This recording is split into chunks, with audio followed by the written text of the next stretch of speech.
नमस्कार, मैं डॉक्टर राकेश पाठक। भारतीय जनता पार्टी और उसकी सरकार इतिहास के पीछे लठ लेकर पड़े हुए हैं। प्रधानमंत्री नरेंद्र मोदी से लेकर विधायक, सांसद और मंत्री तक इतिहास की टांग तोड़ने का कोई मौका नहीं चूकते। खुद प्रधानमंत्री नरेंद्र मोदी आम सभाओं में सिकंदर को बिहार तक ले आए थे और अब लोकसभा में उनकी ही एक सांसद ने पोरस के सामने सिकंदर से माफी तक मंगवा दी है। इस तरह की बेसिर पैर की चीजें सिर्फ बीजेपी के नेताओं के भाषणों, बयानों तक सीमित नहीं है, बल्कि एनसीईआरटी की किताबों तक में इतिहास को तोड़ मरोड़ कर पेश किया जा रहा है। विकृत इतिहास पढ़ाया जा रहा है। ऐसी बातें किताबों में लिख दी गई हैं कि आने वाले कल में जो विद्यार्थी इन किताबों को पढ़कर आगे आएंगे, उनके जहन में सिर्फ गलत इतिहास दर्ज रहेगा। ताज़ा मामला है, लोकसभा में भारतीय जनता पार्टी की एक सांसद का सिकंदर और पोरस के बीच हुए युद्ध को लेकर अतिशयोक्तिपूर्ण और पूरी तरह निराधार भाषण। सांसद का नाम है कमलजीत सहरावत।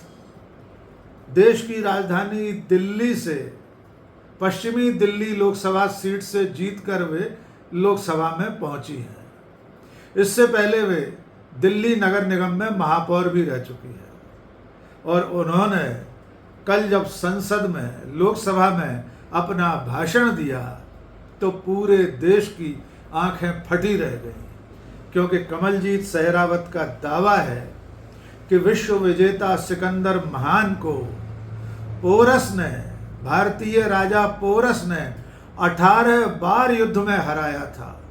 वे यही नहीं रुकी, इसके आगे कमलजीत सहरावत का दावा है कि सिकंदर ने पोरस से माफ़ी मांगी थी और पोरस ने सिकंदर को माफ़ कर दिया था। आइए पहले कमलजीत सहरावत, भारतीय जनता पार्टी की सांसद का लोकसभा में दिया गया ये भाषण सुन लीजिए, फिर सिकंदर और पोरस के बीच युद्ध की हकीकत बताएं। पोरस ने सिकंदर को 18 बार हराया, सिकंदर ने माफ़ी मांगी और पोरस ने उसे माफ कर दिया। तो कमलजीत सहरावत भारत और भारतीयों के पराक्रम, शौर्य की गाथा सुनाते सुनाते इतना आगे निकल गई कि उन्होंने पोरस के हाथों सिकंदर महान को 18 बार युद्ध में पराजित बता दिया।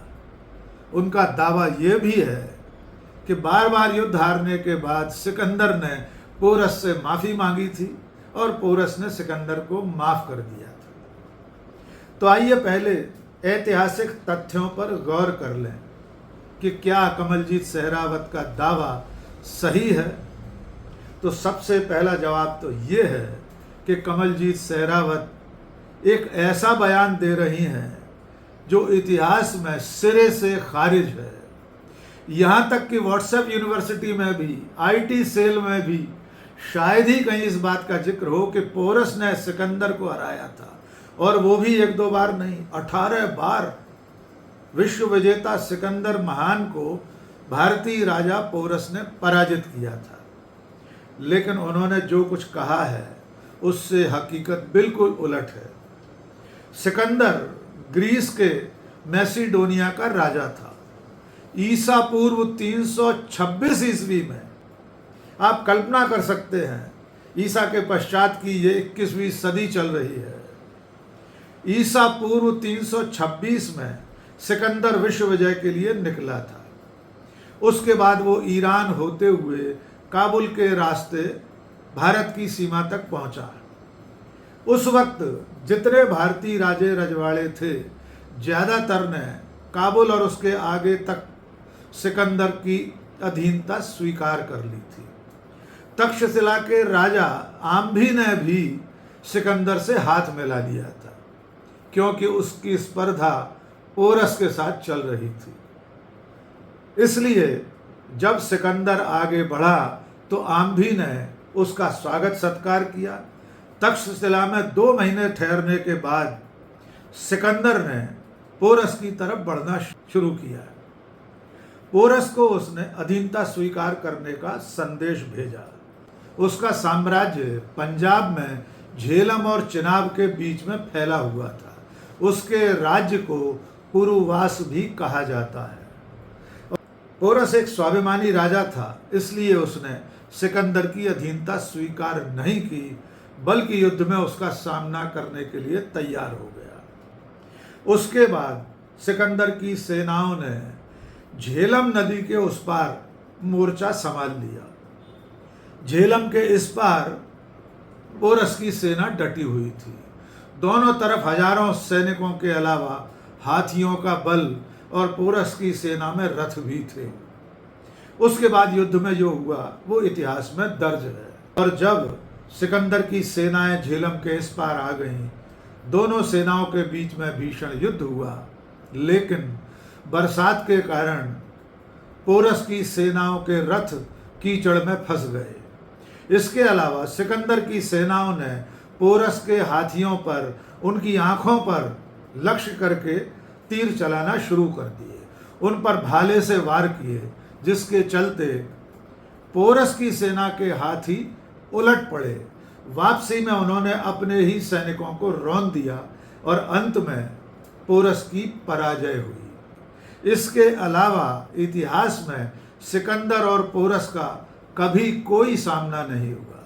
उन दोनों के बीच में कभी कोई युद्ध नहीं हुआ, क्योंकि सिकंदर इस लड़ाई के बाद वापस लौट गया था। दरअसल में हुआ ये था कि झेलम के संग्राम में पराजित होने के बाद पोरस को सिकंदर के सामने लाया गया। ऐसा कहा जाता है कि जब सिकंदर ने उससे पूछा कि आपके साथ क्या बर्ताव किया जाए, तो पोरस ने कहा, जैसा व्यवहार, जैसा सुलूक एक राजा दूसरे राजा के साथ करता है। सिकंदर ने पोरस के साथ वैसा ही सम्मानजनक व्यवहार किया और उन्हें उनका राजपाट तक वापस दे दिया।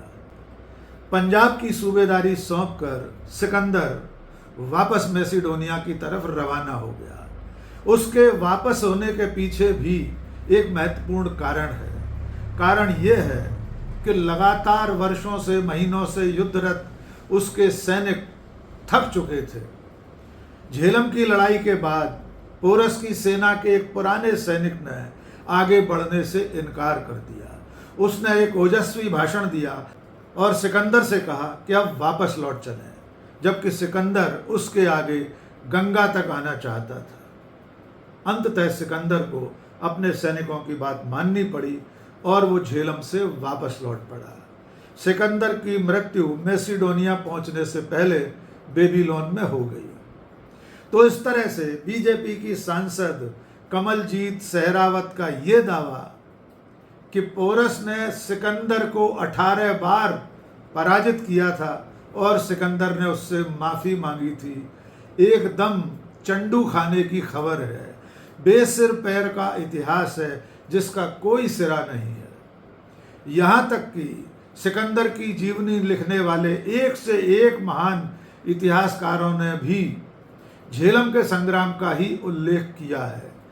प्लूटार्क, कर्टियस, फ्रीमैन जैसे सिकंदर के जीवनीकारों ने उसकी महानता का वर्णन किया है और इन सब ने झेलम के संग्राम में पोरस की पराजय के बाद सिकंदर द्वारा पोरस को उसका राज्य वापस देने का भी उल्लेख किया है। आप अंदाजा लगा सकते हैं कि भारतीय जनता पार्टी के लोग किस तरह बेसिर पैर का विकृत इतिहास परोस रहे हैं और ये कोशिशें सिर्फ आम सभाओं में नेताओं के भाषणों तक सीमित नहीं है। लोकसभा में दिए गए भाषणों के अलावा भी सरकार अब आने वाले कल के विद्यार्थियों को भी विकृत इतिहास पढ़ाने जा रही है। एनसीईआरटी की इस साल जो नई किताबें आई हैं उनमें 8वीं कक्षा की इतिहास की किताबों में कई ऐसे अध्याय शामिल कर दिए गए हैं, कई ऐसे दावे शामिल किए गए हैं जो ऐतिहासिक रूप से पूरी तरह गलत हैं, निराधार हैं। ऐसा ही एक मानचित्र NCERT की किताब में छपा है।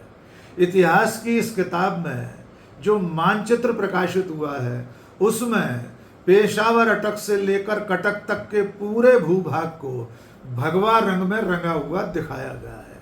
उस पर लिखा है मराठा एम्पायर। अब इस नक्शे की हकीकत भी जान लीजिए। ये नक्शा भी पूरी तरह भ्रामक है। मराठा साम्राज्य कभी भी उत्तर भारत में और पेशावर तक नहीं रहा। पेशवा के समय और उससे पहले छत्रपति शिवाजी महाराज के समय भी मराठों ने कभी भी यमुना नदी के उस पार शासन नहीं किया। छत्रपति शिवाजी महाराज से लेकर पेशवाओं के दौर में और पेशवाओं के अधीन मराठा क्षत्रपों के शासनकाल में भी ये पूरा क्षेत्र उत्तर भारत दिल्ली मराठों के अधीन नहीं रहा। ये राजपूताना के साथ मराठों का संघर्ष चलता रहता था। असल में मराठे चौथ और सरदेशमुखी वसूल करने के लिए राजपूताने पर चढ़ाई करते थे। तब राजपूत राजाओं ने टैक्स देना यानी चौथ और सरदेशमुखी देना मंजूर किया था, लेकिन इसके बावजूद मराठों की सत्ता वहां पर कायम नहीं रही थी।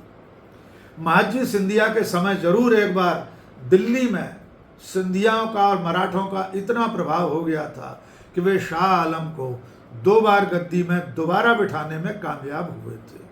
शाह आलम जिस वक्त दिल्ली में बादशाह बना बैठा था तो उसके वजीर अफरासियाब खान ने उसे बुरी तरह परेशान कर रखा था। तब शाह आलम ने द ग्रेट मराठा महादजी सिंधिया से मदद मांगी थी। महादजी सिंधिया ने दिल्ली पहुंचकर अफरासियाब खां का सफाया किया और शाह आलम को दोबारा गद्दी पर बिठाया। शाह आलम ने महादजी सिंधिया को तमाम पदवियां देकर नवाजा था। 2-3 साल बाद एक बार फिर ऐसी नौबत आई कि रोहिल्ला सरदार गुलाम कादर ने शाह आलम को बंदी बना लिया, उसकी आंखें निकाल ली और खुद गद्दी पर बैठ गया। तब एक बार फिर महादजी सिंधिया दिल्ली पहुंचे और शाह आलम की मदद की। गुलाम कादिर को गिरफ्तार करके उसे फांसी पर चढ़ा दिया, उसकी हत्या कर दी गई। इस दफ़ा फिर से शाह आलम ने महादजी सिंधिया को वकील उल मुतलक और आलीजा बहादुर जैसी उपाधियां दी। इसके अलावा महादजी ने पेशवा के लिए भी उपाधियां स्वीकार की, लेकिन इसके बावजूद दिल्ली के तख्त पर मराठों का शासन कभी नहीं रहा। लेकिन अब NCERT की किताबों में पूरे उत्तर भारत, राजपूताना, दिल्ली, पेशावर, अटक से कटक तक मराठा साम्राज्य पढ़ाया बताया जाएगा। इस तरह अगर इतिहास को विकृत करने का यही सिलसिला जारी रहा तो आने वाले कल में नई पीढ़ी एक ऐसा इतिहास पढ़ेगी जो पूरी तरह बेबुनियाद होगा, बेसिर पैर का होगा, निराधार होगा। और चलते चलते प्रधानमंत्री नरेंद्र मोदी का वो ऐतिहासिक भाषण भी याद दिला देते हैं जिसमें उन्होंने दावा किया था कि सिकंदर को बिहार के लोगों ने मार भगाया था। आपको याद होगा कि कुछ साल पहले बिहार में एक आम सभा में नरेंद्र मोदी ने यह दावा किया था कि बिहार के लोग इतने पराक्रमी हैं कि उन्होंने सिकंदर जैसे विश्व विजेता को हराकर वापस भेज दिया था। जबकि सच्चाई ये है कि सिकंदर बिहार तक कभी नहीं आया था। सिकंदर झेलम के संग्राम के बाद वापस लौट गया था, लेकिन प्रधानमंत्री जैसी कुर्सी पर बैठे व्यक्ति से लेकर उनकी पार्टी के सांसद लोकसभा तक में झूठा इतिहास बखान रहे हैं। आज के इस वीडियो में बस इतना ही। बहुत बहुत शुक्रिया। जय हिंद।